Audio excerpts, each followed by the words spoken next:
that much in the way of cannabis seed. But any cannabis seed that you're sprouting, whether it's hemp or cannabis, is remarkably good for you. Now you say, well, maybe the one's a little bit better. That's a possibility. But if you're eating hemp regularly, you're going to know that there's a benefit, and then you may say, well, okay, let's figure out how to increase our access to the higher cannabinoid strains that may provide even more dietary.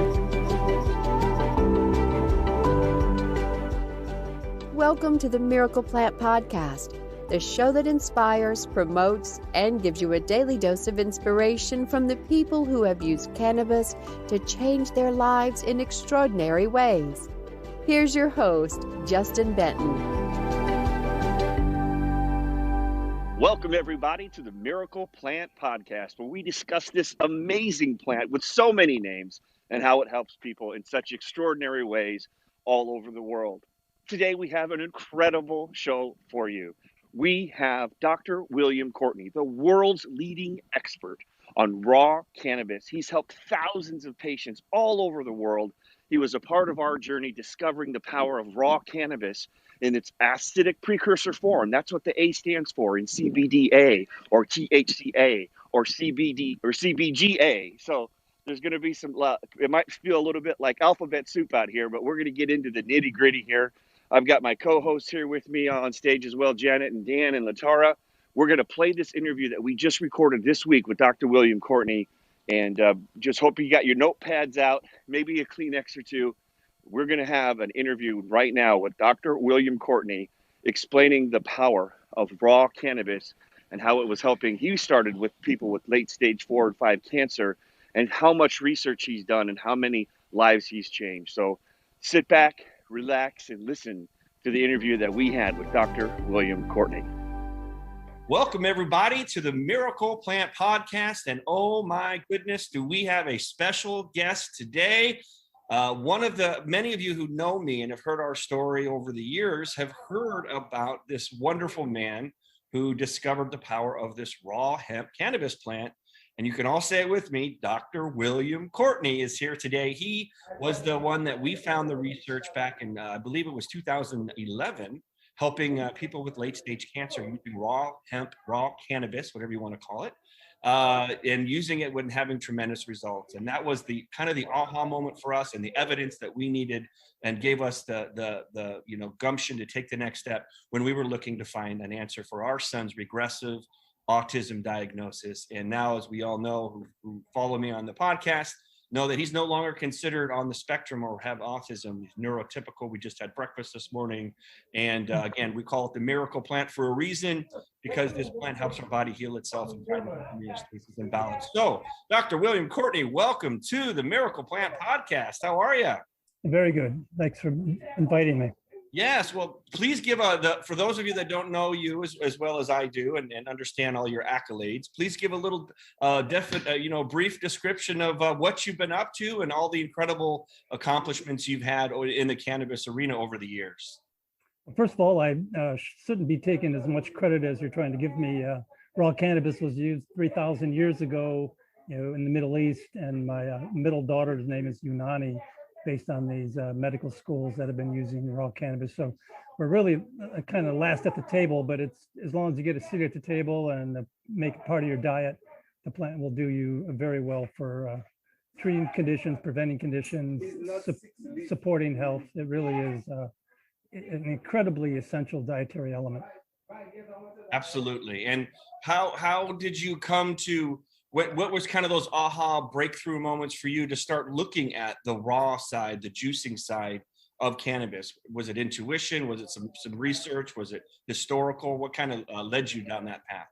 Well, if we go all the way back, I was a very much of a Western medical biochemist, pharmaceutical, just dyed in the wool kind of person. And a friend I went to medical school with wanted to know if I would approve of his use of cannabis. And I was thinking, you mean recreationally? We're going to go listen to some music. I'm all fine with the recreational, but I really didn't understand the medical. But because of his request, I started getting involved in the research, and within a year was attending conferences on cannabis all over the planet, from Europe and Germany and Australia, and just everywhere. So I became quickly involved in trying to understand the science, and then began doing research because it was, my patients were all Northern California, and they had a lot of experience, and it was a very rough lifestyle. So they had a lot of articular injuries and ATVs tipping over. And so they were the ones that were doing the cutting edge trial and error and just bringing the results. And I just happened to have the great fortune of talking with over 8,000 professional growers, and who had, tried it this way, tried it as a salve, tried it raw. One of the early ones was a woman who was using dried leaf for migraines, and used to take the leaf, dry them in air, crumble them into a fine powder, put them in capsules, and was doing dried leaf in capsules. But it was at a ICRS, I believe it was in Saint Savoie, up in Canada in like 2007, and there was a poster on the terpenes. The terpenes are these smaller molecules. They give all the aroma. So whenever you smell a bouquet, that's the terpene profile. And there's a couple hundred of those. They also call them the cannaflavins. So the cannaflavin is just a particular special term for the terpenes that are found in cannabis. And they are independent. They're anti-neoplastic, which is anti-cancer, antibacterial, antiviral, anti-inflammatory. I mean, the cannaflavins, the terpenes are very incredible, as are the phytocannabinoids, CBD, CBD acid, CBG, CBDV variant. So there's 4 or 5 members in each of the phytocannabinoid classes, and they are independent actors. But when you put the two of them together, you end up with a lot of synergy, meaning you'll get a result greater than the sum of the parts. And so when you move to the whole plant, you take a humble position and you say, we don't even know what's in here yet. We don't really know how it relates together, but animals for 34 million years have been consuming this plant raw. So we're going to sit down and we're going to do as other animals do and use it as a leafy green vegetable. And when you do that, you bring this synergy to the forefront. We kind of got a 10,000 year loop on pursuing THC, stronger strains, isolating it, removing the CBD because it reduced the psychoactive effect. CBD was considered kind of a contaminant that really was adverse to the THC effect. And so, you look at the early biochemist interest, it was in pure THC, but then we kind of began to understand that CBD, though it did not get you high, did do other things that were quite miraculous. And after that, we found out that CBD acid was also acting in a way different than CBD, because when you put that acid moiety, which is the carboxyl acid that's attached, that is a very polar group that has a dramatic impact on how the molecule functions. So CBDA acid and CBD, which is a neutral, are really pretty radically different molecules because one has that very charged attachment and the other one does not. So you tend to want to lump them all together. Well, CBDA, CBD, THCA, THC. You want to assume that they are very similar in action, but in fact that they're diametric in terms of their actions because of that. So the plant is incredibly complex and incredibly synergistic, and that is the key take-home phrase. When you are humble enough to consume the raw plant as a dietary essential, you get the benefit of those very complex synergies amongst 500 constituents. And it's going to be a while before we have that kind of knot untwisted and untied and can be really specific about the individuals, the group interactions, and then the sum total benefit that comes from cannabis when we're willing to consume it in its best form, which in my mind is living fresh, whether it's sprouts, microgreens. If you're going to leaf, you want to shoot for that day 80 to 90 leaf because there's quite a spike that peaks at the end of the 3rd month in the plant. But there is also a spike that needs to be reproduced to confirm a Eastern European study that says that between day 10 and 14, the microgreen also has that spike. So it's a 4-day window. You got to pay attention to when it occurs, but there's a really good chance that the sprout microgreen will be the avenue by which everyone becomes a cannabis farmer And whether you're an 80-year-old woman on the 50th floor of a Los Angeles high-rise, you can have that cannabis sprouting and bring the best of living cannabis into your diet. Absolutely. Well, that's incredible. And those sproutlings, I mean, what's the cannabinoid breakdown? I mean, my hunch would be, and I'm asking the expert here, but my guess would be that would be higher in CBGA because it's the mother cannabinoid. Well, that does lead to the production of the other ones, but it's a pretty full profile.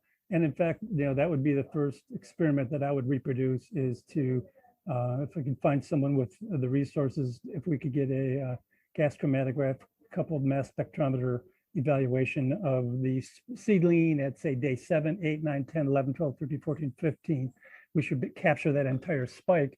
And if that spike is reproducible, meaning if that other study is accurate, then we can go to a fractionation and look at exactly, how much THC variant is there, how much CBD variant, CBN acid, CBG. It's a very, very, very complex mixture that, but we'd like to confirm that, in fact, there's a very strong spike in that window. And if it is, that really will bring the incredible power of raw cannabis into every kitchen on the planet, because anyone could rinse off a jar of sprouts, drain them, and grow their own. And they are an incredibly vital source. I mean, you got the best of the best when that sprout is coming out of that seed and just going crazy. Specifics we need to determine, should be determined, but we know that there's enough going on there that are pretty miraculous in their effect. Well, that sounds like a fun project, and I got a yes. team of people and researchers, and we work with a couple of great testing companies out here in California. So yeah, consider it done. It's a simple. All you need is a GC across that 4 or 5 day window, and if it throws up this big spike, we can measure the size of the spike, and then we can go after the individual constituents, and then we'd be able to say, in fact, the initial study has been reproduced and it's valid. And here's why you want to hit that day 10 to 14 window. Well, consider it done. Now I have something to do for the rest of the year. So that's exciting. Yeah. And we actually grow the hemp and get it all the way to full, blossom. And, the cannabinoids will be CBDAs. Usually we have CBDA and CBGA high strains of hemp. And, it'll be between 10 to 14% in either CBDA or CBGA. And then that's when we'll harvest and do the cold extraction for our tinctures and topicals. But then we'll also grow it in our backyard and juice it every morning through an omega masticizing screw juice, along with, celery, carrots, apples, and we throw some probiotics in there too. But it's incredible. I mean, I've been talking for the last few years. If your ears have just been ringing, it's been me singing your praises and talking about, this juicing movement. And it's really come a long way. When I started talking about this, 5-6 years ago, people thought I was crazy. But when they listened to me, it made sense. Like, it's a plant, juice it. And then in 2019 at CanMed in Pasadena, California, Dr. Raphael Meshulam came out and he talked about CBDA. And there was a study, I believe, in 2014 with some Canadian researchers showing that for nausea and anxiety, CBDA was literally 1,000 times more effective at treating it. And so he released that information along with some other acidic precursor work he was doing. And that's when that was really kind of the, oh my God, the Godfather. If you look at the back over my shoulder, that's actually when we were there. That's a picture of him. And it says the Godfather of CBDA. Oh. You can't really see it, but anyways, so that was when the cannabis community started to opening their eyes to it. And I think we talked about this yesterday. They said, but in the research, they used this methyl ester to keep it consistent, so they can do kind of a pharmaceutical model of it. And the research showed that the CBDA was unstable. And to me, which I always thought is kind of funny, which number one, that's not true. Once you do a cold extraction and you put it into its extracted form, it's going to stay CBDA. For as long as it needs to. And if it were to degrade with, time, light, heat somehow, then what would it degrade into? It would degrade into CBD, which is not the worst thing either. So, and now the other thing that moved that along, well, let me leave it at that. If you had anything to interject, and I'll show you the next big step, which happened with people being open to cannabis inducing. I assume you agree with Dr. Raphael Meshulam's findings on CBDA?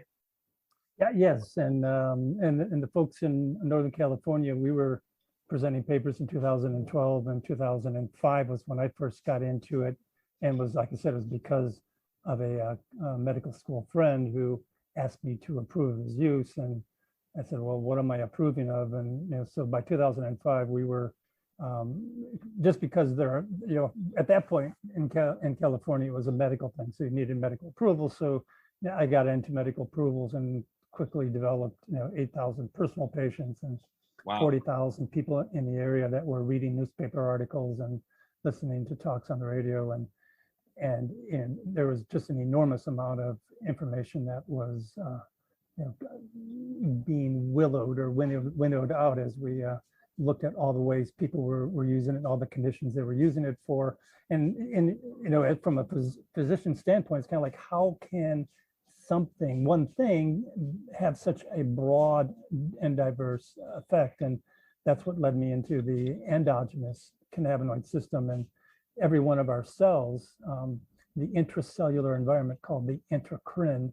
So endocrine is the whole body regulation, the testicles, the ovaries, the adrenal glands, the thyroid. That is the endocrine system. Paracrine is a cluster of cells producing a common product. Autocrine is regulation across the plasma membrane. Well, intracrine, the intracellular environment, is really the domain of the endogenous cannabinoid. Every cell has a nucleus, brings in raw materials, constructs a product, secretes it. So the mechanism by which all that's done is pretty much identical from cell to cell to cell.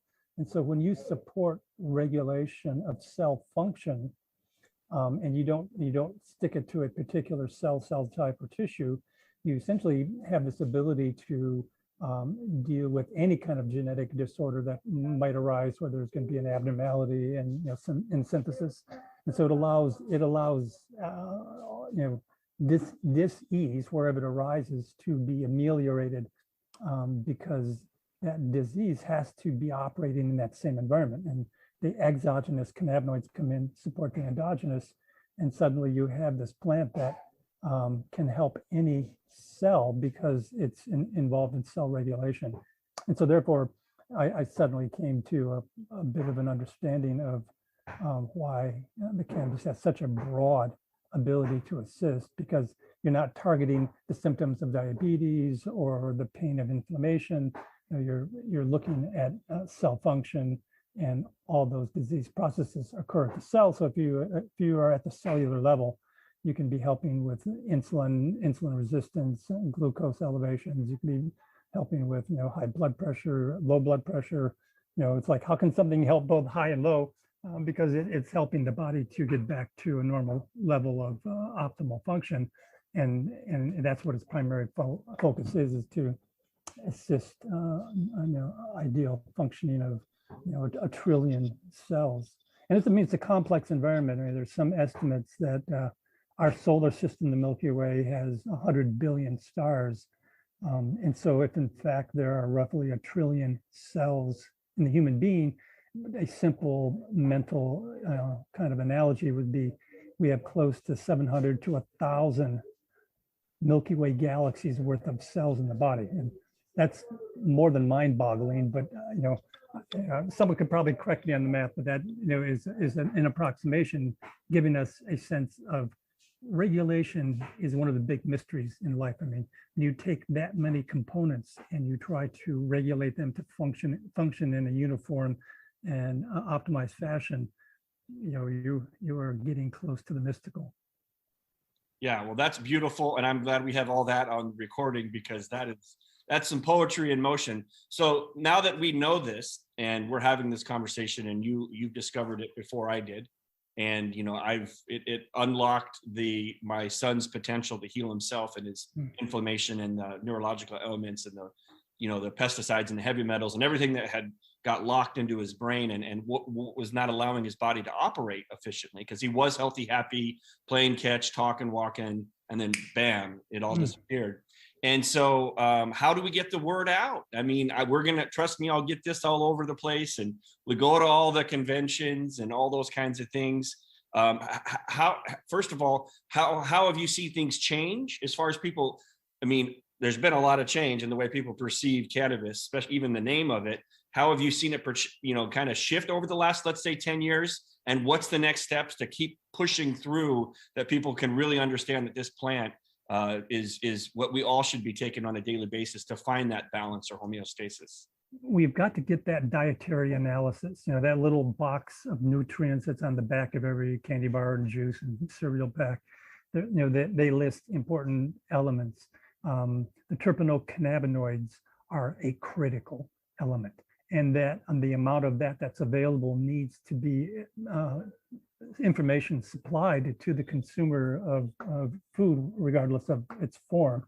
And so the more that we establish that these terpenes and cannabinoids are incredibly important for regulating cell health and preventing disease and restoring health, then we can move it towards being recognized as an essential dietary element. And so getting the analysis of the elements, getting it recognized as a dietary element and then an essential element, and being able to look at the deficiencies that arise from its absence begins to move it more into a dietary mode, out of the medical mode into a dietary element. And when cannabis perceived as incredibly helpful for such a wide range of conditions, it's going to be ridiculous to say no to it. I mean, there'll be some just rabid anti-cannabis people out there, but Darwin will take care of them.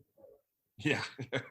Well, what's great is, the Farm Bill passed in 2018 in December, and which made it explicitly clear that we can grow hemp nationwide. Right now the marker is 0.3 THC, and we're hoping to get that to at least 1%, and then get rid of it altogether at some point. But baby steps. And we're going to see, I've already seen it on some scale, but fan leaves and hemp leaves and microgreens showing up at farmers markets. And the next progression that I was going to say was, Meshulam in 2019 coming out to the world of the cannabis experts and saying CBDA is the way, or the acidic precursors. When then this thing I was telling you about yesterday is Clubhouse. And so us in the cannabis hemp world have had lots of issues educating people, because the Facebooks, the Googles of the world, they don't allow us to advertise, to spend money on a platform where half the world lives, literally, every month. Like 3 billion people visit Facebook every month. And so with that being, it's just been harder for us to get our messages out, because we have this incredible message, right? Basically everyone, there was a celery juice craze. Let's have a hemp microgreen or a hemp flower or hemp fan leaf craze, and let's see what that can do. Let's put celery up against hemp juice, if you will, and let's just see what happens. And I believe it's going to happen. My estimate's about 3 to 5 years that we're going to see something. Who knows when that'll hit? But with the farmers markets doing it, I've got a friend out of Texas who's been on this show, Amos. He's got some hemp juice bars that he's doing in San Antonio, I believe. And, and other juice bars up here in Santa Barbara that have had hemp juice. So we're making progress, and Clubhouse was a beautiful thing for me to connect with so many more cannabis experts. And we've been able to educate so many more people because it's a free and wide open platform. There is no, shadow banning. There is no censoring. As long as you're not doing like hate speech or anything like that, it's a wide open platform. And it's been huge for cannabis and hemp experts. So I'm going to get you on there next. And I know it's only took me a couple of years to connect with you. So I'm sure, hopefully I can get you on Clubhouse in a shorter window than that. But tell us, what have you been up to? And I know a lot of us have been wanting to connect with you, but you've not been on the mainland. So it's been hard for us to connect. And we can see your beautiful background on there. Yeah, what's going on in your world? I'm trying to use my finger to see. Yeah, so this structure back here on the photograph behind my head, that's where I live. This is rainforest all around. And the photograph is taken from our micro hydro turbine intake. I go up there to clean the screen, so that provides us with electricity. So we've been in the wilderness, immersed. We've had friends who have sat on what they thought was a log, and then the log kind of writhed away, and they realized they were sitting on a snake instead of a log. And Wow. It's just pretty crazy. The rivers are drinkable, beautiful, clear. They call it the Nature Isle. It's got 365 year-round freshwater streams. Most of the Caribbean islands are very flat, and they have to desalinate water to flush their toilets because they don't have fresh water. Well, this island is just a lush rainforest, and that like surrounds us with raw waters. Pretty much all of our boundaries are a river, and so we've been out, trying to raise the chickens and raise some radishes, and I'm trying to focus more on understanding what's edible in the environment, because rather than bringing North American vegetables down and trying to make the earth say radish, there's enough green out there that I shouldn't need to be trying to grow something, because the biggest problem is you turn your head and it'll grow so much you won't be able to get to the turbine house. I mean, it grows crazy style. And so we've been a little bit, the island's been a little bit behind, the Caribbean's been a little bit behind, but they're now beginning to move forward with cannabis. And I'm hoping that the island embraces cannabis agriculture as a new ministry, because we're trying to move away from tourism with its deep COVID connections. If they bring cruise liners back with 5,000 people on there, they're going to be bringing in Delta plus variants and Lambda variants, and they're going to end up with a problem that they don't have the resources or facilities. I mean, they don't have the hospital beds or ventilators to handle a big problem. So I've been pushing real hard in the last couple of weeks, trying to get the administration to embrace cannabis agriculture as a way of providing income to people that are no longer driving tour buses and kind of courting the external tourists, which really would be a problem over time and maybe a very short period. So do you have some cannabis plants down there? Do you have some seeds that you're doing some growing down there? Yeah, and it looks like I could be heading up either a branch of a ministry, the Ministry of Health or Ministry of Agriculture, or there may just be a Ministry of Cannabis Agriculture. So regardless of what it's called, we're looking at, there's a lot of people growing cannabis, and it's somewhat under the radar. There's a little bit legal, but we're now considering come in, register, tell us, are you growing 10 plants, 100 plants, quarter acre, half acre, 2 acres, and then they will spring for the CO2 extractor, and people will be able to bring their biomass in, turn it into oil, and liquidate that, and it would be hopefully a well-accepted industry supported by the government that will allow farmers to, right now they're growing dasheen, which is a large tuber, and they'll grow acres and acres. And it's a lot of work, loosening the soil, planting, harvesting it. If that same amount of energy was put into cannabis, we could be providing a lot of oil to pharmaceutical companies looking for basic raw extracts to work from. And it really would be a big upgrade in terms of finances for the individual small farmer on the island to trade their potatoes in for cannabis. Well, you're just the man for the job, and I know I'll have to come down and visit as the world starts to open back up again. And we're doing some pretty exciting things with some governments in Latin America, so I'm sure we can collaborate. And I think I mentioned, like, we work with Bob Hoban, and he's got some really great connections in different governments all over Latin America, and we're making some progress. And it's exciting because when you get into other countries that have maybe even certainly have an open mind to listening to the science and listening to what this, because maybe there is a little bit more desperation of like filling a void of tourism, or either if you're in a third world country and economics are poor, or you have citizens that are just simply having hunger issues. I mean, when you're looking to solve a massive problem, this plant comes along, and as we all know with Jack Herrera, and hemp may not save the world, but it's the only thing that can. Teaching people how to grow it in their backyard, and that you can use it for nutrients, you can use it for protein, the seeds, and we're really starting to make some progress out here with hemp wood and hemp housing and growing materials out of this plant. So, I mean, there is no other plant that I know of that can nurse you when you're sick, feed you when you're hungry, and give you shelter. Even I think Henry Ford built a car out of hemp and had some hemp gasoline powered it. So it basically is the green buffalo of plants, and it's amazing what it can do. And I'm just so excited that we got a chance to connect, and I'm sure we'll be working together. And I know I'm helping you out with a little project with the cannabis witness expert that by the time this podcast is out, it'll be up and running. I'm confident you want to talk a little bit about that project. And I know you've been a world-class expert in cannabis. What's been going on with that? Well, I was very involved in it when I lived in California. And sometimes there was some anti-cannabis individuals in the judiciary who have their own personal feelings about cannabis. And I've had people issue warrants for my arrest, and people that really thought I was just too much of an advocate for cannabis. They really wanted to see people come in and get crushed for their relationship to cannabis. And I'd come in with the United States government's patent, cannabinoids as antioxidants and neuroprotectants.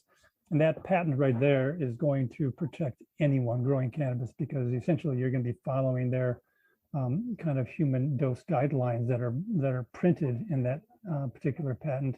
And it's quite gracious in it's your right to grow cannabis, to acquire a working dose. And they were focusing a bit on CBD, but like you said, CBDA acts in an entirely different way, and you really don't want to be throwing any of those molecules under the bus until we have a much better understanding of what they're all doing, both, like I said, independently, and most significantly when they get synergistic. And so a lot of additional research that will be fun to conduct, but primarily the message is it is a dietary essential. The nice thing about the sprouts is that any person anywhere on the planet, you don't need expensive gear, you don't need soil, you don't need to be able to lift heavy pots.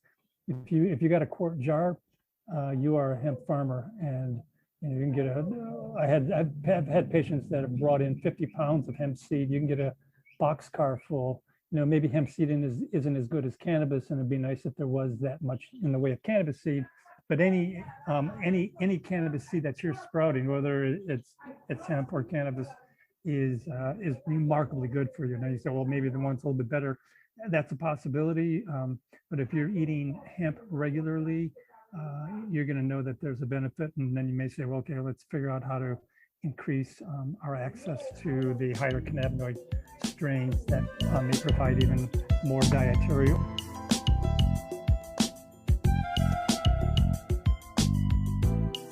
Can see a time not too far from now, a couple years, where as we start to do a little bit more research, and for those that need the logic and the science, that's what we'll do. But for those of us that have already seen how it's affected our lives or loved ones' lives firsthand, you don't need any more evidence. But I firmly believe that as we start to understand the cannabinoids and the terpenes, like you said, and the flavonoids, that we're just going to basically be able to figure out which cannabinoid really does a number on a certain thing, whether it was seizures, and CBD. That was a breakthrough, and we're starting to see some breakthroughs with CBDA and CBGA with autism.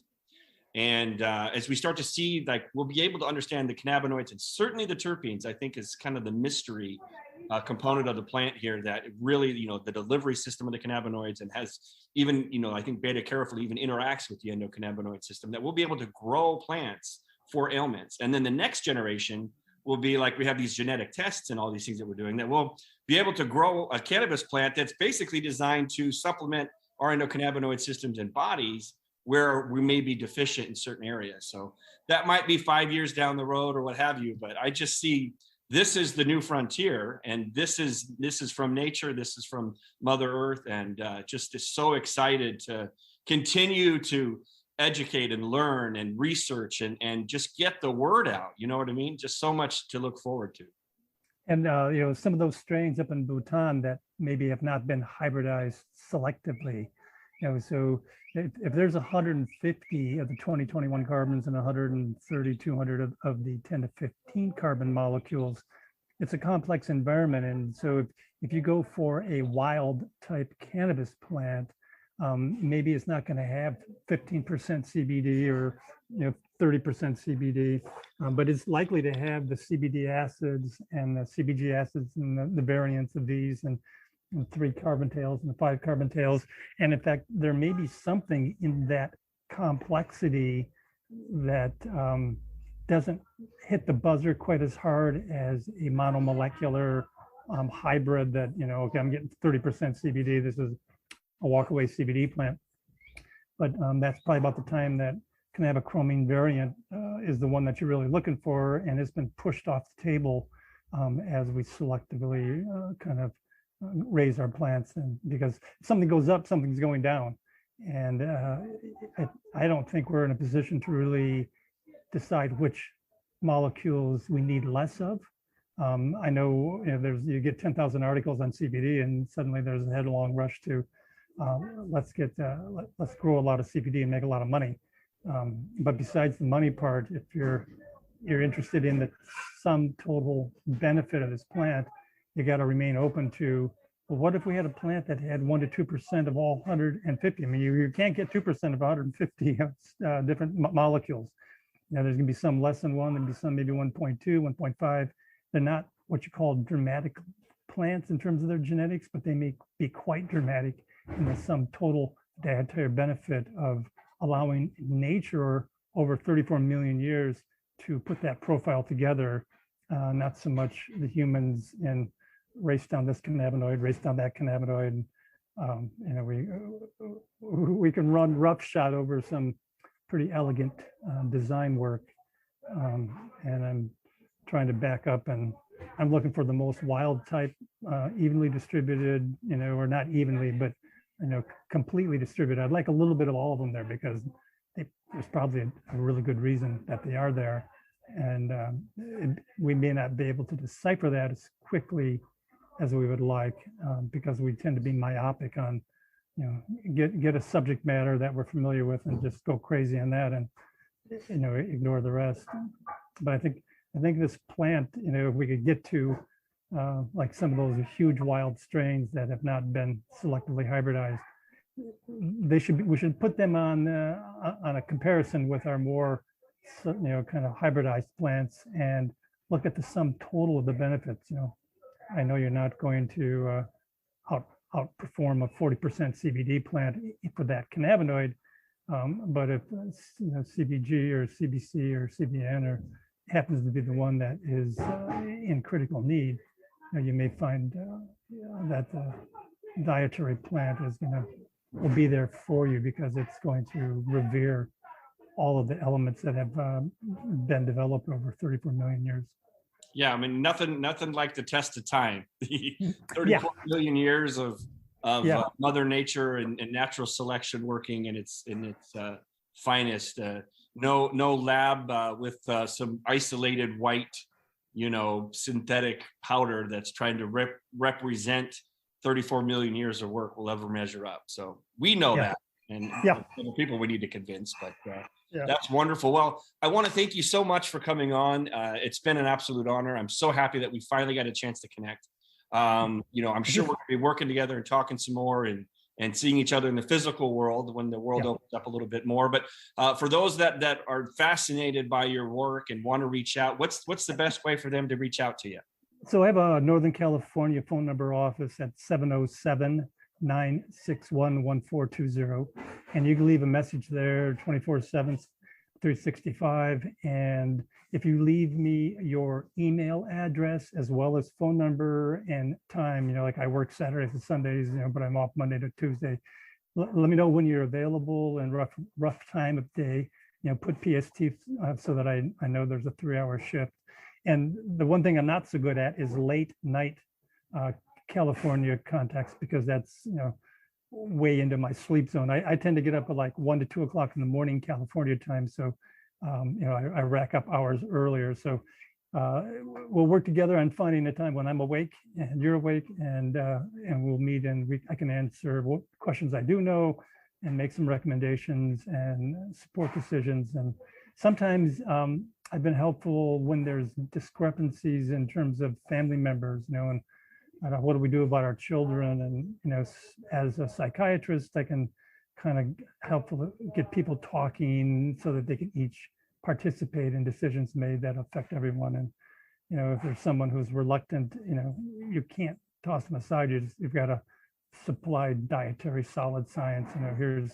Here's something, this is not psychoactive. This is something that is really good for all members of your family, from the rabbits, cats, and dogs on through the humans. And so, if people want to do family consults or individual consults, or if they've got a particular medical condition that is cannabis possibly indicated, we can look into that, and in different ways of, the tinctures and salves are interesting, but they most often are not really full complex. I mean, you can do a CO2 extraction that gives you something that you can use if you're traveling and don't have access to fresh. So you can get a pretty close snapshot if you do a cold first pull extract, and a capsule of that very complex oil is going to have most of what's in the raw, and that could be a lot easier to travel with if you're going up and down the state or doing something.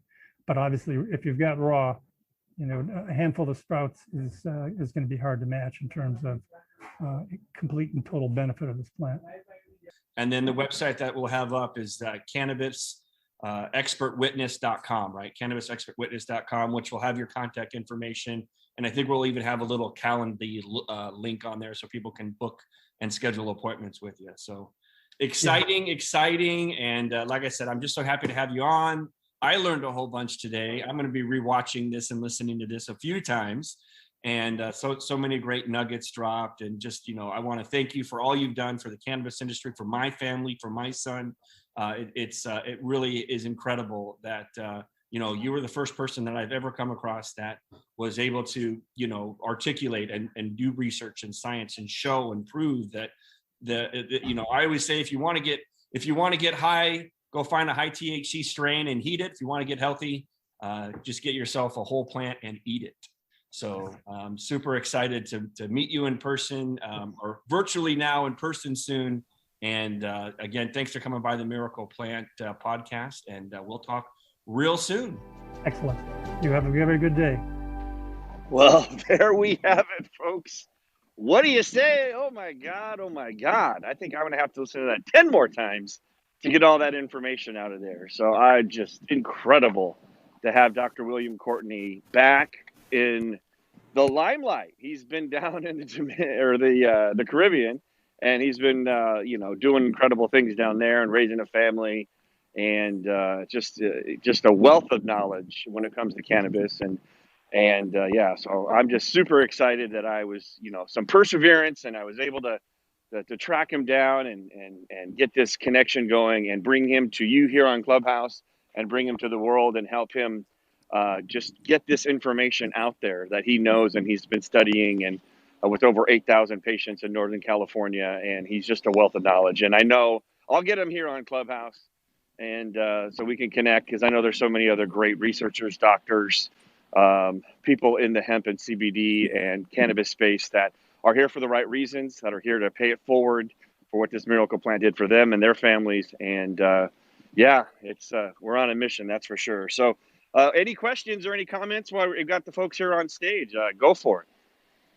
Amazing, Justin. Thank you for sharing that with us. Been following Dr. William Courtney for a while, so it was awesome to just get some more insight, and then to hear you and your questions with them. Just thank you. One of the questions I had, which I think he answered, was I was curious what the cannabinoid content of like seedlings and sprouts were compared to like the mature plant, but he seemed to answer that. But that was probably one of the forefront questions I had. But thanks for doing this, Justin. You bet, brother. And I dropped your name in there too, so that's cool. Dude. And this will be on our Miracle Plant podcast on Apple and PodCon X and other places. And yeah, man, the hemp juicing revolution, and he'll be around. We'll get him on more things, and and we'll figure out ways for you guys to collaborate and all those kinds of things. But and we're going to do testing. We're going to test those hemp greens. We're going to see what's going on in there. So we're going to grow some hemp seedlings, some hemp sprouts, and send them in. Let's get more data. Let's get more, everything we possibly can. And if we can turn hemp farmers into from little, mason jars all over the world, people could be growing their own hemp greens. It's just incredible what this plant can do. And again, I want to thank Clubhouse and Paul Davidson and Seth Rohan for putting this together. This would not have happened. So many of us have met on Clubhouse in the cannabis and hemp space, and this has just been an accelerator for us to get this message out about this misunderstood plant. So, any other comments or questions on the stage? I would just like to say thanks for having this particular subject and having the whole replay of Dr. William Courtney. Like Amos was saying, I have been following him too, and I didn't even know about this podcast, this particular podcast with him. It was absolutely amazing, so knowledgeable, so powerful. I mean, just listening to him speak and listening to you, the conversation.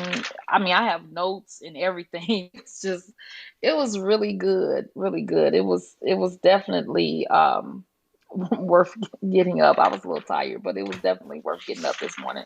Just awesome stuff, Justin. Thanks so much. You betcha. Glad you could be here. And we'll have this podcast. It'll come out Tuesday night, wherever you find your podcast, Miracle Plant, if you want to listen to it again and again and again. And his website isn't quite up yet, but he did have his phone number in there. And you might just play a little phone tag like I did for a few months, but he will get back to you. And I think we'll also have his email on that website when it's up as well. And he's just a brilliant doctor who has dedicated his life to this cannabis plant. Any other comments or questions?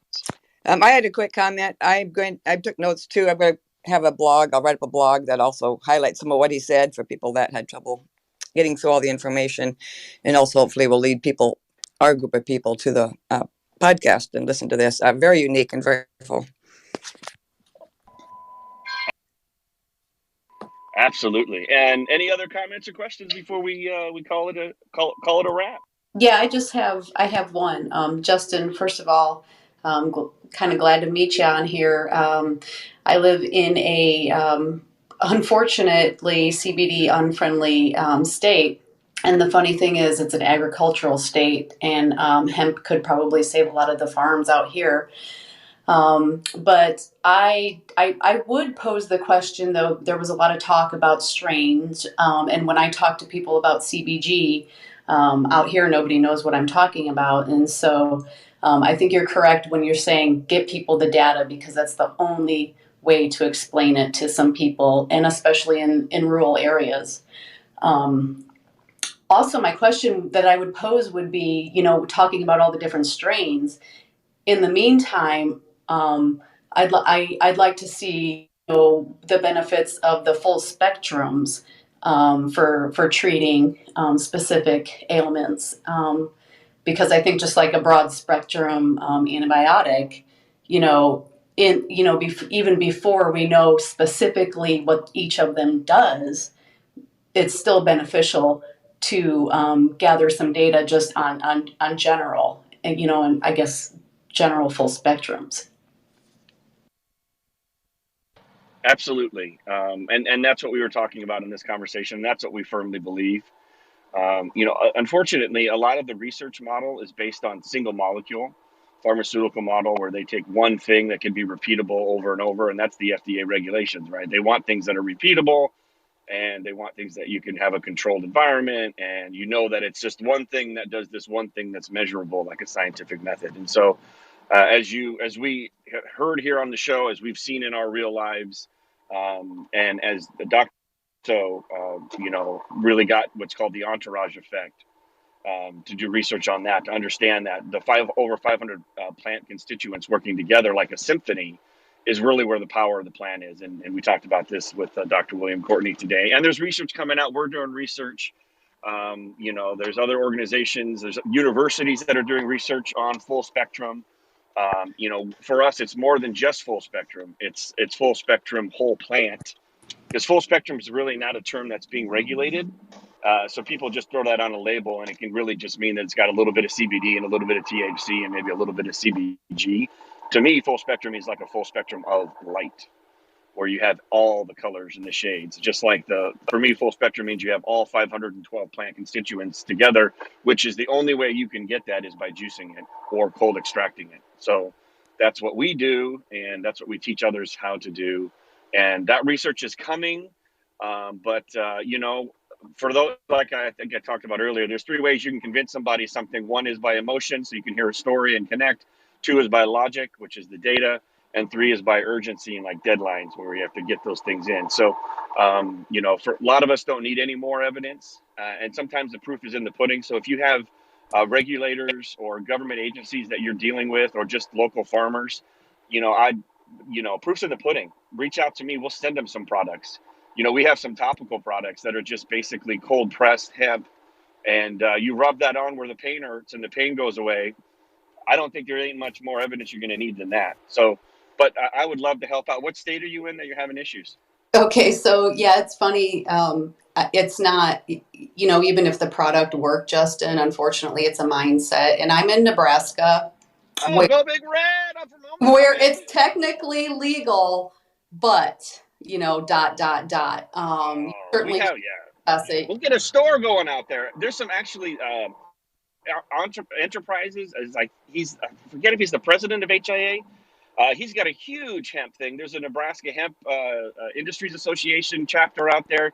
We'll talk offline. I will get you hooked up with the people in Nebraska. The funny thing is, it's growing wild everywhere. Yes. It's definitely the mindset is the problem. So yeah, we'll fix that. We call it ditchweed. Hemp grows feral everywhere out there in Nebraska, and I actually got a bunch of my brother and my old man sent me a bunch of ditchweed feral hemp because it has traces back to when the Spanish brought it over in the 1500s, and they would have competitions in Europe like Poland and Asia and Russia to see who could make the best hemp. They would have these contests. So it's we will get the Cornhusker State on board, no problem. That's my neck of the woods. I'll connect you with some great people, and obviously, what a wonderful farmland. What a great place for hemp to grow, and there's also a big fiber movement too that we're talking about. So no worries. We'll keep talking on Instagram and email, and I will help you out. That sounds great. Thanks, Justin. Thanks, everybody. You bet. Well, any other final comments or questions before we wrap up with our Heal the World chant? Hey, Justin, I'd like to give you an update on the Juice Bar project, if that's cool to wrap it up. Please do.